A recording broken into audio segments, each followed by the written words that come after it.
Yo, what up? Welcome to another episode of Traffic Jams. These are the songs that are going to make driving around in the pouring rain feel more like getting a free car wash. This week we're listening to a Korean-Canadian artist based in Toronto, Ontario named Hannah Buzier Kim. I don't know for sure that that's how you pronounce her middle name, but it doesn't matter because she has a stage name that's much more important to remember anyways, and fortunately much easier to pronounce. Luna Lee. This is her debut album. It's called Duality.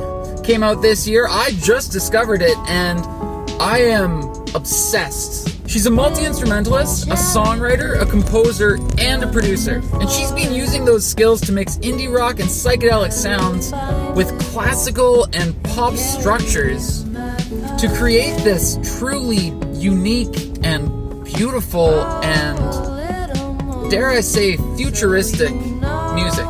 And I don't mean futuristic like beep, beep, boop, beep, I am not a robot, could a robot click this captcha box so ease, could a robot click this captcha box so easily. I mean futuristic like this is what a really talented musician with all the tools at their fingertips should sound like in 2022. And although nearly every era and every genre of music is touched on at some point over the course of the 13 songs that make up this album, if a robot was holding a gun to my head and saying, "Tell me what it sounds like in 2 bands or less," I would say that it's Tame Impala meets Bjork. Thank you. You can continue living and experiencing human emotion, something I will never know.